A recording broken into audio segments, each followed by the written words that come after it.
So, what is your name? My name is Chris Anderson. And what is your association with First of all, am I talking to the camera or am I talking to her? Talk to her. Okay. In fact, you can scoot over and it can look like you're talking to the camera. Right. All right. And what is your association? My name is Chris Anderson, and I'm an assistant professor in the Department of Bioengineering at UC Berkeley.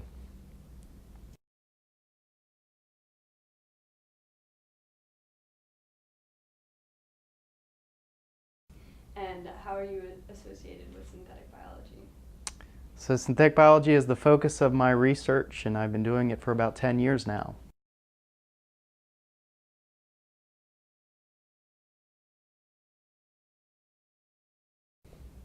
And what is synthetic biology? Synthetic biology is a ground-up approach to genetic engineering. The distinction between synthetic biology and traditional genetic engineering is that it's ground up. We add DNAs into well-characterized organisms, things like E. coli, yeast, sometimes mammalian cells, and the goal is to learn about basic biology or to create useful systems. How's that sound bite? Good sound.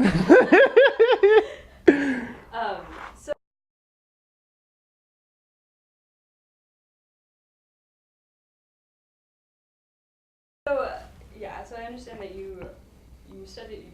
You're in the bioengineering department. Right. Did you study bioengineering? No, I don't think anyone my age studied bioengineering as an undergraduate. I don't think it existed. Bioengineering grew out of biomedical engineering, and I think still in a lot of places where there is a bioengineering department, it still means that. So it's largely things like making prosthetic heart valve type stuff, things that are intended to go into clinical applications, but the underlying materials for it are the sorts of things that a chemical engineer or a material science type person or a mechanical engineer type person would most understand. And that's the sort of background I think traditionally bioengineers had. But there's been a tendency now in a lot of bioengineering departments to kind of broaden the scope of what bioengineering means, to include a lot of the topics that just don't have a good obvious place to be within the academic scope. And synthetic biology is one of those topics. Imaging in large part is one of those topics. So people who do things like developing new FRET-based imaging systems to look at mammalian cells with fancy new types of microscopy. That would be a very new sort of bioengineering area. And synthetic biology is one of these topics that largely it's been the people who do things related to it have been mostly chem engineers, I would say. But it doesn't really fit that well in the scope of chemical engineering. It's really quite different than chemical engineering. It's not a lot like other things. But it's very much an engineering discipline in that we make things, we don't study things. And for that reason, it belongs in an engineering department, and bioengineering just seems like the right word to call it. Just traditionally it has meant something else, but nowadays a lot of bioengineering departments are starting to include it.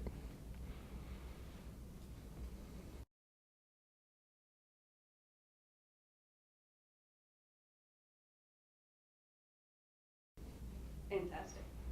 All right, so now we're getting back into this soundbite area, but what is your research interest within synthetic biology?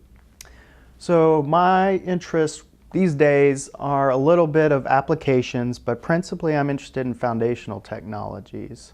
So I view applications as things like biofuels, therapeutics, making new chemicals in E. coli, making new materials in or derived from E. coli.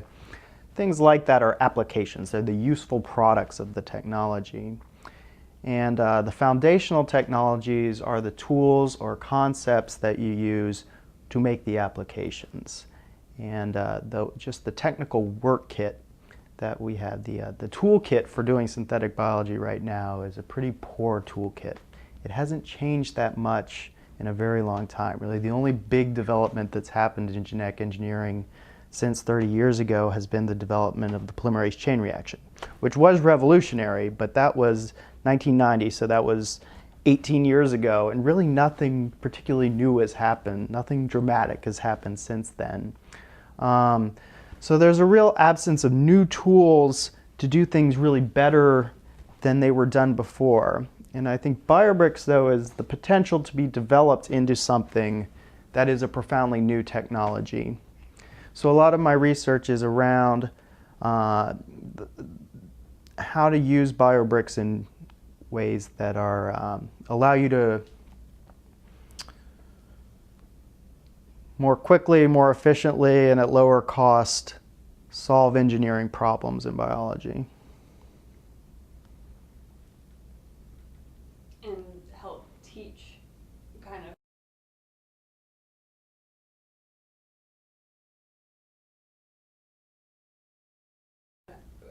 I mean, the way I'm understanding this is like revolutionize the way you teach synthetic biology. Definitely. So one big advantage of working with BioBricks is it formalizes the thought structure for how you go about designing an experiment. I mean, we have this rigorously defined regime where we're doing basic parts, and you can talk about how you make a basic part.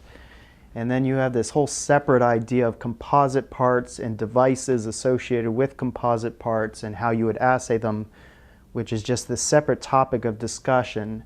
And in the traditional way of cloning, there was no distinction between these ideas. You just kind of pieced together things and assayed their activity, but this kind of concept that they're elements and you're building those elements together to make this larger thing that has more activity than the elements themselves, it just lets you modularize the teaching as well as the engineering itself. So you can develop new ways of teaching things based on this, and it has been much easier to explain stuff since we started doing BioBricks. I mean, we have it streamlined down to the point now where you give people those tutorials and they got the ideas already before they even set foot in the lab, and then you just have to show them a few procedures and help them troubleshoot when they fall into some of the pitfalls that happen all the time. But it definitely makes training a lot easier to have this sort of standardization and consolidation of the concepts behind the engineering.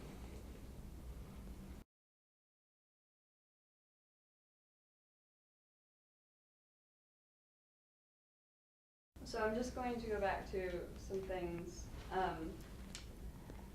I don't know if this is, I know it won't, you can't go through a large explanation, but you mentioned the polymeric chain reaction. Polymerase chain reaction. And I was wondering if you could describe it or explain it in any sort of... Explain the polymerase chain reaction? Yeah. Okay, so whenever you watch a show like CSI and they're talking about forensic science where they found one hair on the dead body and they do something that tells them whose hair that was. What they're doing is they're isolating DNA from that hair and performing the polymerase chain reaction. And essentially what PCR does is it amplifies a small stretch of DNA that you can define based on oligonucleotides that are supplied into the reaction. So you supply these two oligonucleotides that are, say, 20 base pairs of DNA. So they're single-stranded 20 base pair DNAs, something like that. And one is on one strand and the other is on the other. And you perform these cycles of heating and annealing and extending. And the effect of it is you can start with an insignificant amount of DNA and you get millions and millions of copies of the region of that DNA that's flanked by those DNA oligonucleotides. So you can specifically amplify that sequence and then analyze it, and you can tell things in the forensic case. You can tell what DNA that was and therefore who it came from, or something kind of like, that's not exactly what they do, but it's like that.